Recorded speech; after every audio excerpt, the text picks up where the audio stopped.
Hey, welcome everyone to the audio podcast, The Benjamin Dixon Show.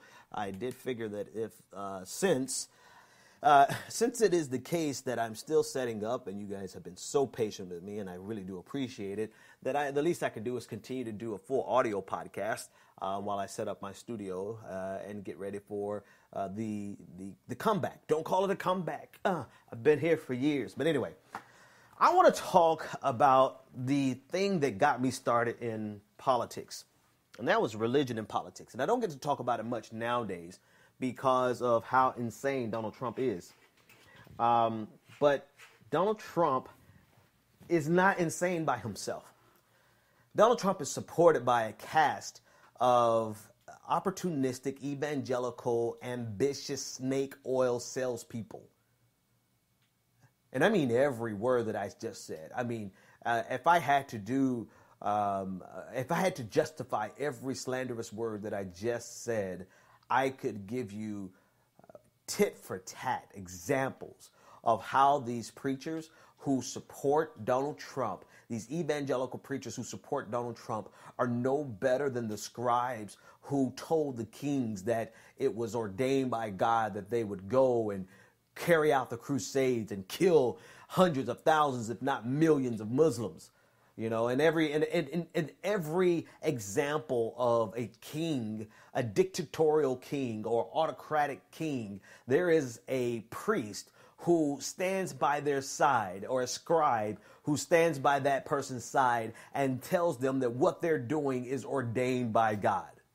And this is exactly the role that the evangelical leadership is providing to Donald Trump in the form of Paula White, Robert Jeffries, Jerry Falwell Jr., Franklin Graham, and a whole host of other preachers and evangelists and televangelists who use their platform as a method of gaining favor with political figures, particularly Republican conservative political figures. And no matter whether, I mean, it was a point where at least they had consistency with the leaders that they supported. At least those leaders conformed to their interpretation of the Christian faith.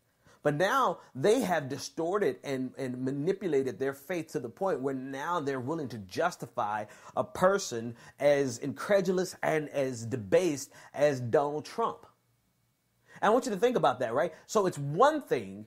Actually, let me take a step back. I actually firmly believe that evangelical Christianity, as it intersects with politics, has a distorted worldview, and a distorted religious view of the world, based on the Bible.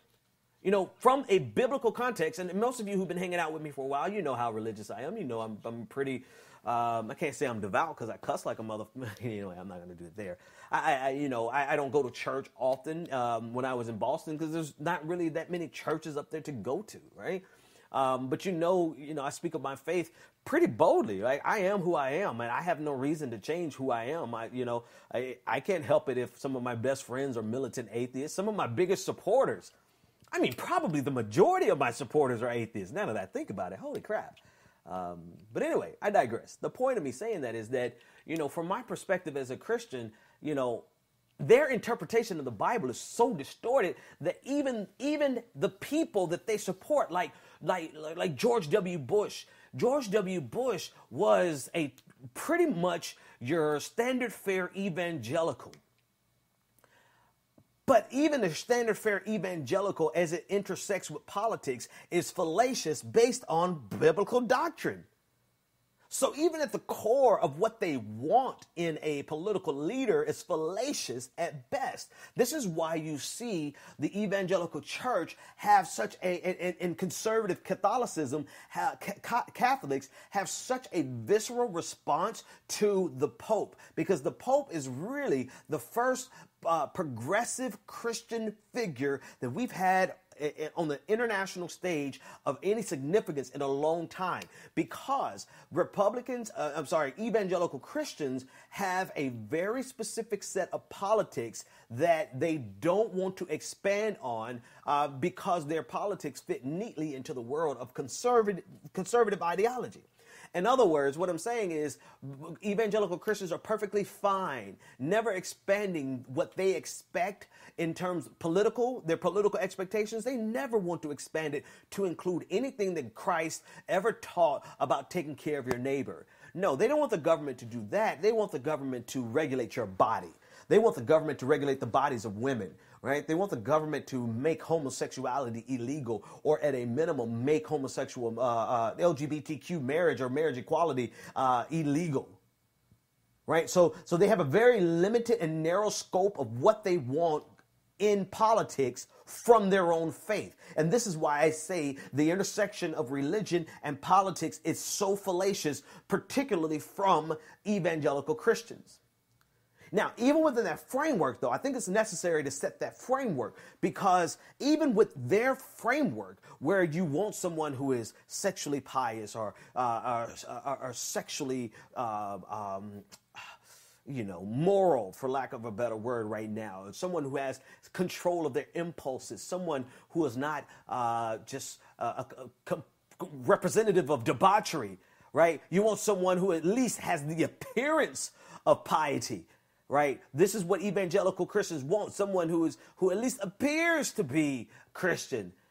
They have broken every single facet of their already fallacious standards in order to embrace Donald Trump. And I'm trying to see, every time I try to say something simply, it comes out so wordy. What's the most simplest way I could say this? How can I say this very simply? What they want in a leader is already incorrect. But now they're getting a leader who is not even consistent with what they want. And yet, evangelical Christians have bent every single rule in order to embrace Donald Trump. Why? Because their faith was never really important to them in terms of political participation. What was important to them is that the Republican Party has been, for the last 40 some odd years, the channel through which evangelical pastors can get political power.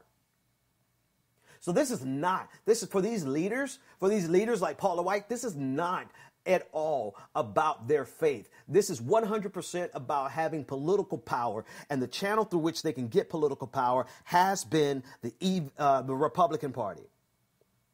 And this is demonstrated most clearly in their support for Donald Trump, a person who knows nothing about the Bible, so much so that instead of saying 2 Corinthians, he said 2 Corinthians. A person that has no remorse and no sense of repentance, because when he was asked if he ever asked God for forgiveness, and he couldn't even think of a time that he ever asked God for forgiveness. I mean, in every way imaginable, Donald Trump is the antithesis of what evangelical pastors have said they wanted, yet they have bent over backwards in order to embrace this man, all the way to the point of why I'm even talking about it tonight. The televangelist Paula White says that if we challenge Donald Trump, then we're challenging God. Now, what kind of idiotic shit is that? I know what it is, actually. It's based on a scripture from the book of Daniel that says that God lifts up leaders. God puts kings in power, and God takes kings out of power. And then she extrapolated from that if you're challenging someone in authority, then by default, you're challenging God. Now, for all of my atheists or Jewish or Hindu or Buddhist or people who don't observe the Christian faith, as I said in my book, the very first 2 pages of my book is explaining why it's extremely necessary for me to argue this within the constraints of Christianity.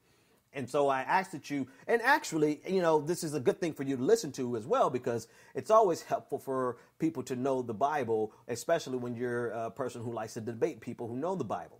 Right? But within the confines of religion, within the confines of Christianity, this argument is fallacious at best. It's malicious, actually. But we'll err on the side of just being fallacious, because here's the issue.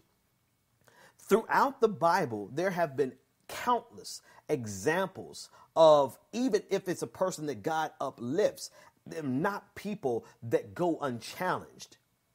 right? It's important to establish that baseline within the Christian framework, whether you believe in God or not. That's kind of irrelevant right now. What's relevant is we can destroy this argument within the framework of the Bible. You know, and before I even go down that road, I think it's very important to understand why Paula White would make this type of argument, because Paula White is getting a lot of flack. Paula White it's quite ironic. Her last name is White, and she's a white person because she leads quite a few black congregations. She has like 3 churches, I believe, and all of them are predominantly black. And she is catching holy hell because of her unfeigned or her devoted support for Donald Trump, right? And so this is a kind of a backlash. This is her kicking and acting out, trying to justify why it's important for her to support Donald Trump. But she goes as far as saying that we cannot challenge Donald Trump, because if we challenge Donald Trump, we're challenging God. You heard you guys heard how I said God. That's my preacher voice. That's how I used to say God. That's what I used to say back when I was in the church. And God said. Oh man, I'm so stupid. But anyway, so this is her lashing out because she's getting tired of all the backlash. But I'm sorry, honey, you just brought on a whole new wave of backlash, because what you said is absurd politically. It's absurd within the confines of just America, just the political framework. It's absurd. But even within the confines of the Bible, it's absolutely absurd, because that would suggest that Moses was wrong for challenging Pharaoh. Because if we're supposed to respect the authority that God placed in power, God placed the Pharaoh in power. And if Pharaoh's in power, then how dare Moses ever challenge Pharaoh? I mean, seriously. You see how quickly and easily this argument falls apart, even within the framework of the Bible, let alone taking it out of the framework of the Bible and arguing about the separation of church and state, and just arguing it from a logical or political perspective. But even within the framework of the Bible, it completely dissolves. I mean, think about it. Think about Daniel, Daniel in the lion's den. I believe it was Cyrus. Was it Cyrus? Probably was Cyrus. King Cyrus. You know, Daniel was wrong for challenging the king's edict. If he was supposed to just simply obey and not challenge the king, Shadrach, Meshach, and Abednego, you know, they were wrong for challenging Nebuchadnezzar. So almost every example in the Bible shows you people who challenged authority. I mean, for the love of God, I could go to the example of Jesus challenging, you know, tacitly and passively, but challenging nonetheless Pontius Pilate. So even within the framework of religion, her argument utterly falls apart. But look at how easily and quickly and how willingly she will manipulate the Bible in order to protect her political interests, because she is the spiritual advisor for Donald Trump. It is sickening. It is out of control, and she should be ashamed of herself, but I don't know that she has any shame. But anyway, so that's from a arguing it from a religious perspective, it makes absolutely no sense biblically. Like, if you're going to make a biblical argument, at least make a biblically consistent argument so that people can, if we're going to challenge it, we'd have to challenge it from outside of the Bible. Right? But she wasn't even smart enough to say something that would force us to challenge it outside of the Bible. I mean, she made it easy. And an atheist could come and say, you know, you don't even know the Bible, Paula White. You're pastoring 3 churches, but you don't even know the Bible for your damn self. All right. So that's the one way that she's wrong. But now let's just look at it from a consistency perspective, right? Actually, no, I'm going to say consistency for later. Let's look at it from a historical perspective that's non-biblical, right?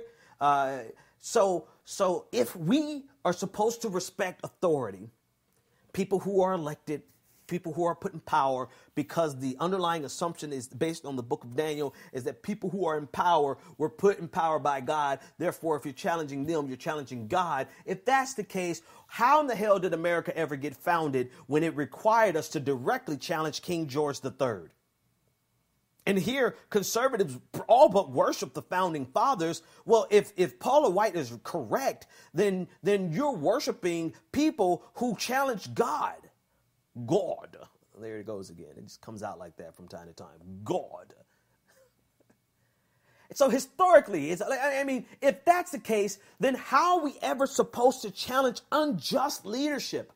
Or genocidal leadership? How were the Allies supposed to challenge Adolf Hitler if the underlying assumption is because Adolf Hitler is in power, then by default he is ordained by God to do whatever he does, and we aren't supposed to say anything about it? I mean, this is the most ridiculous goddamn argument that I ever heard in my goddamn life.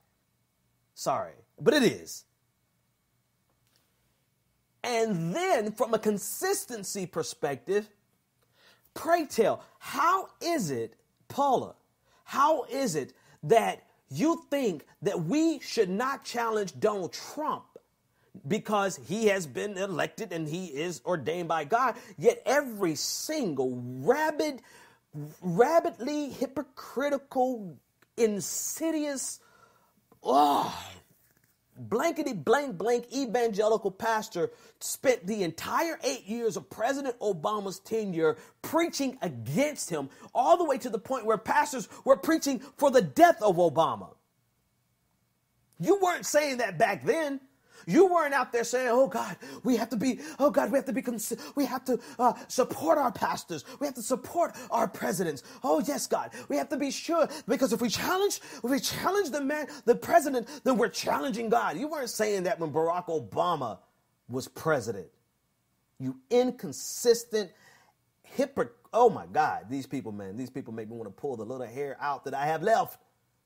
Because it's so transparent, and you wonder if they don't see their own hypocrisy. I think they see their hypocrisy and don't care about even acknowledging their hypocrisy, because it's never about being genuine. It's about maintaining their political access.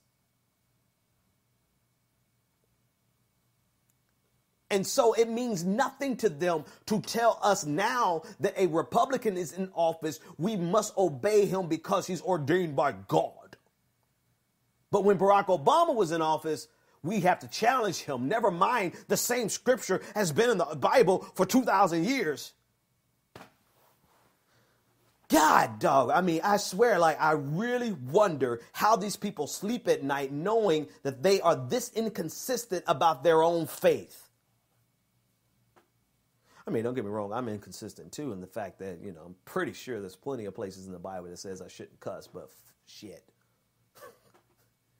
But at least I'm not gathering together hundreds of thousands, if not millions of people, and leading them like sheep to the slaughter to vote for policies that are directly detrimental to their material existence, and doing it in the name of God. But the way I pull it off is by manipulating the scriptures such that we convince the people that voting against their own best economic interest is in the will of God. Talk to me, somebody. I'm feeling my help tonight. I mean, all the church I ever did is coming out of me tonight. But seriously, man, it's such an inconsistent level of faith that they might as well not even be religious. But religion is their political access point. I mean, I did religion for a long time, man. Don't get me wrong. I'm still a fan of T.D. Jakes. I know he says some stuff every now and then. I'm like, shut up, Jakes. I like Jakes because I like the art form of taking a text. I mean, think about it like this. You would understand it like this. It's like a great literary mind, a person who can expound on Shakespeare, who's been read, millions of times. People have read it, but then somebody comes along who reads Shakespeare and they bring something out of it that you never saw before. I mean, that's the beauty of the art form of Christianity. And that's why I like people like T.D. Jakes, because they could take a book that people have read tens of millions of times and bring something out of it that nobody ever saw, or at least this generation didn't see, and they say something that actually is beneficial, right? That's the art form, and I still love it and I still respect it, but at the same time, God damn, at the same time, people, be consistent. You know, be consistent with there's no reason, you might as well not even be. Okay, back to what I was getting ready to say. You might as well not even be religious if you're going to be manipulative with your religion and detrimental to society. I mean, for the love of God, there's so many things in the Bible that are beneficial to society, yet we have people in political power who use it to hurt people. And all they ever care about is controlling the sexuality of people, controlling the sexual desires of people. And it goes back, it really genuinely goes back. This interpretation of the Bible, this usage of the Bible politically goes back to a puritanical state of existence where men had full control over the bodies of women. And homosexuality was it was something that was, punishable by death. Pretty much like Saudi Arabia, Sharia law. That's exactly what they are. These people represent the Sharia law of Christianity. But one of the reasons I don't really participate in religion anymore, I still might go to services here and there. I still might get online and get excited over somebody's preaching a really good sermon and I'm enjoying, but one of the reasons I'm not in it now is because it was too confining. It was too confining in terms of the things that I felt were necessary to speak on, right? There's some things that we have to talk about, man, that church just keeps all they want to talk about in church is abortion. Well, okay, fine. But will you at least talk about the fact that the overwhelming reason women get abortions is economic? And if you were really serious about reducing abortion, you wouldn't try to outlaw abortion. Why would you not just implement policies that materially enhance the economic well-being of women and couples, but particularly women, right? But you don't want to talk about that. You don't want to talk about the economic policies that could actually reduce the demand for abortions, because one of the leading reasons for abortions is economic.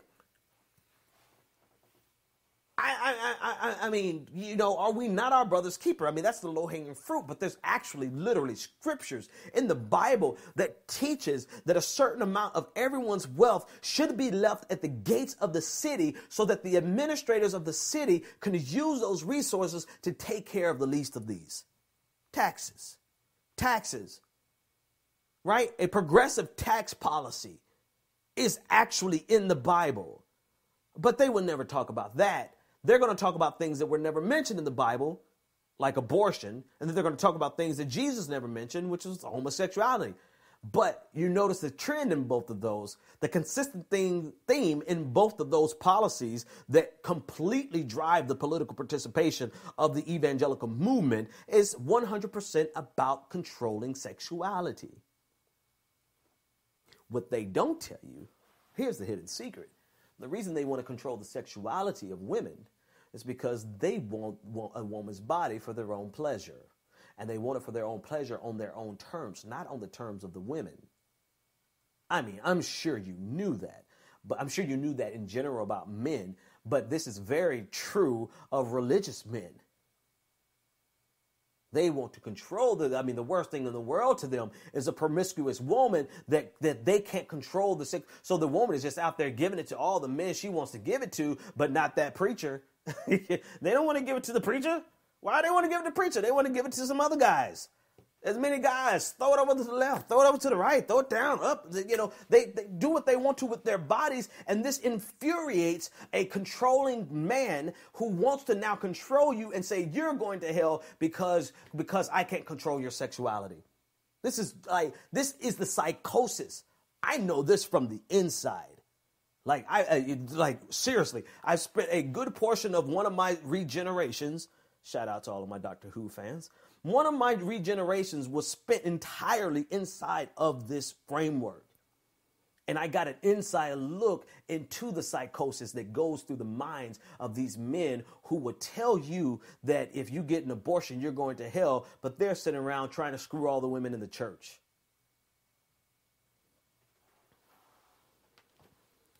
I don't really know why I got to that part right there, but I think it's significant. Now, I know how I got there. We're talking about how it really is about the control, being able to control the sexuality of people, and the added insult to that is that they want to control the sexuality of women for their own sexual pleasure. They don't mind if a woman's promiscuous so long as she's promiscuous with them. They didn't tell you that in Sunday school, would they? So here we are with people who are obsessed with a particular interpretation of the Bible. They will never put emphasis on the things in the Bible that would benefit our brothers and our sisters and our non-gender conforming people. They would never speak out about all the scriptures in the Bible that says that charging interest. Did you know that charging interest is a sin according to the Bible? Yeah, it's called usury. Usury in the Bible is a sin. They would never talk about that. They would never talk about the year of Jubilee, that after I guess 50 years, I believe 50 years. After 50 years, all of your debts are clear and forgotten. Or is it 7 years? No, I'm sure it's 50 years. 50 years. They never talk about that. You know why? Because there's so many things in the Bible that undermine capitalism that they would never speak about it. But that's one of the reasons I'm a Christian, because Jesus was a socialist and I'm just trying to follow his lead. It makes sense to me. I don't know why it doesn't make sense to them.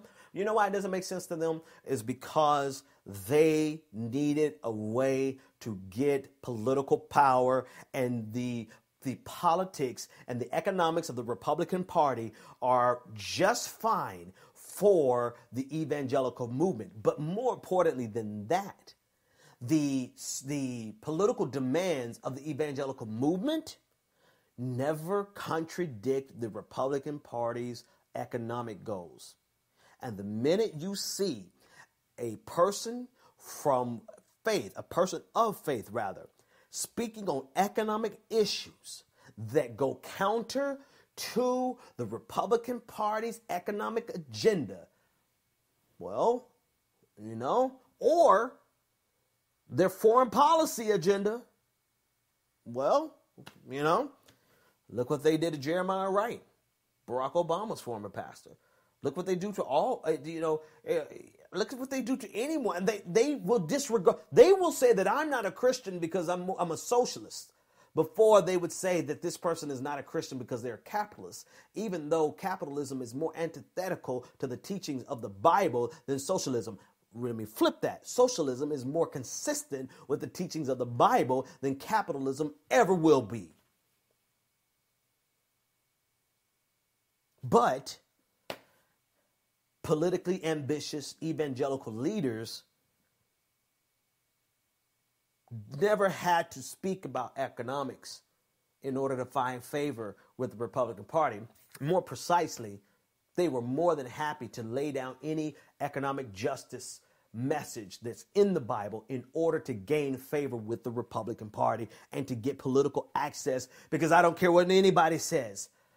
Power in Washington, D.C. is seductive. It is so seductive to be invited into the White House and sit next to the most powerful man in the world. You know how many people will drop their religious draws. That was the most countryist thing I've ever said. You know how many people would drop all of their religious pretense in order to be next to political power? Well, I do kind of have a good idea. They're called the moral majority, the religious right, evangelicals. They are willing to sacrifice the greatest portion of their faith and reduce their faith down to being, thou shalt not have abortions and thou shalt not be gay. And if you are gay, thou shalt remain in the closet. And if you do remain in the closet and you are gay, thou shalt never think about getting married. That is the totality of the religious participation of evangelicals. And neither one of them are mentioned in the Bible. Yet, I feel like closing here. No, I'm not going to do it to you guys. But I actually do, but I'm not. As soon as I hang up this microphone, I might go around the house and participate in the other part of the religious art form that I love so much, which is the old Baptist hoop, where the preacher would be like, yes, Lord. I can't believe I just did that on tape. But anyway, they're willing to make their full participation, I can't even say it, their full participation in American politics based on two issues that were never mentioned by Jesus, and completely disregard everything that brother said, everything he said. And yet they would look at me and say that I'm heretical. It's a good thing I know the Bible for myself. If for no other reason, then I can tell them to go to hell with full confidence that I'm going to be okay. But then also I have the ability to talk to you all and equip you with the tools that you need to fight back against this. And this is why it's so important, man. We can't, a lot of people would like for us to say, oh, just forget about Christians and Christianity. Why are we even talking about this? You do realize the power of the Christian voting bloc. I mean, evangelical Christians are a powerful political force. They have rewritten the history of the last 40 years in America to the detriment of the average American. So we can't ignore it simply because, and this is where liberals and progressives mess up. We try to say, oh, that's just superstition and we shouldn't even be discussing it. Well, actually, when the vast majority of Americans are Christian or participate in some faith, I think it's very important, particularly Christianity, I think it's very important for us to understand it from a political perspective, from a logical perspective, and at sundry times from a religious perspective, so that we can shoot down fallacious arguments like that of Paula White. All right, folks, I think I've beaten a dead horse. This is a decent place as any. Check out my book on the issue. Yes, I have a book, and I'm shamelessly plugging it on my show. It's called God is Not a Republican. That was my first foray into the political world back in a meaningful way. I'd always been a cursory participant, but I jumped in head first into the deep end with a book back in 2010 called God is Not a Republican. It's still a good read. There's some things I can update on it and some errors in it, but I still think it's a worthwhile read for you to get. Check it out, man. And I will see you all tomorrow. I actually really like this format. I am going to get the video back. But I love the long format. During the day, if you ever want to see my content, go to content.news or go to facebook.com/content something, look up content. But anyway, I'm doing the highly produced segments over there. We're getting ready to do a show. I wonder if I could tell you the name of the show. I don't know if I can tell you the name of the show yet, but it's coming out in September. It's a full-hour show, television format, and it's basically, I'm going to tell the truth, and it doesn't matter who doesn't like it. That's what I say at the end of every one of my videos, and that's pretty much the title of the show, whether you like it or not. But check us out if you want to see that highly produced. That's what I do all day long now. But this is why at nighttime it's so important for me to have these long format conversations, because I can say so much more freely in this format. And I hope you're getting a lot out of it. Become a patron, patreon.com/the BPD show. And I will see you patrons. I'm sorry I missed you this morning, so I owe you double videos tomorrow. But I know you guys love me enough to excuse me for one day. But I digress. Hey, have a great night, and I will see you tomorrow.